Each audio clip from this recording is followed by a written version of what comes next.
চলতি বছর ১৩ বারের মতো ইউক্রেনের জ্বালানি অবকাঠামো লক্ষ্য করে বড় ধরনের আক্রমণ চালিয়েছে রাশিয়া। বড়দিনের সকালেই রাশিয়ার হামলায় ব্ল্যাকআউটের কবলে পড়ে রাজধানী কিয়েভ। ৩ ডিগ্রি সেলসিয়াস তাপমাত্রায় থাকা খার্কিভ অঞ্চলের ৫ লাখ পরিবার প্রয়োজনীয় জ্বালানি সংকটে ভুগছে। রুশ ভূখণ্ড থেকে নিক্ষেপ করা ১৮৪টি ক্ষেপণাস্ত্র ও ড্রোন হামলায় ক্ষতিগ্রস্ত হয়েছে আবাসিক ভবন ও বেসামরিক অবকাঠামো।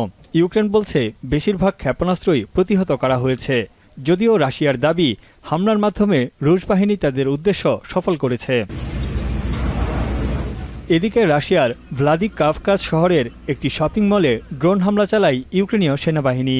আগের দিন কিয়েভের নিক্ষেপ করা ৫৯টি ড্রোন ভূপাতিত করার দাবি করে রাশিয়া।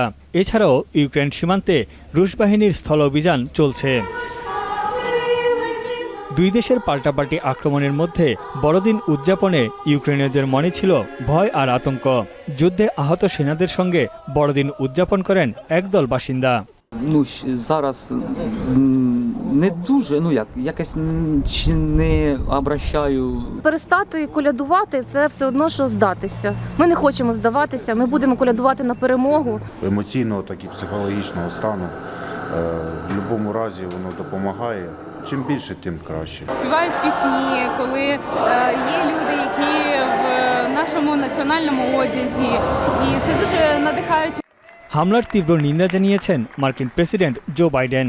কিয়েভে অস্ত্র সরবরাহ অব্যাহত রাখার নির্দেশ দিয়েছেন তিনি।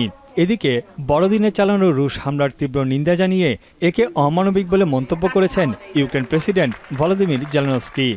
Щоб повернулись додому за всіх, кого Росія загнала в окупацію, всіх, кого змусила поїхати, всі, кому непросто, але вони не втратили Україну в собі, а отже їх ніколи не втратить Україна. এদিকে নেটোর বিরুদ্ধে নতুন করে অভিযোগ এনেছে মস্কো। মলদোভাকে লজিস্টিক কেন্দ্রে পরিণত করে ইউক্রেনের সামরিক সরঞ্জাম সরবরাহ করছে পশ্চিমা এই সামরিক জোট।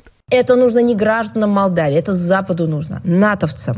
И значительное финансирование выделяется странам НАТО на модернизацию военной и транспортно-логистической инфраструктуры.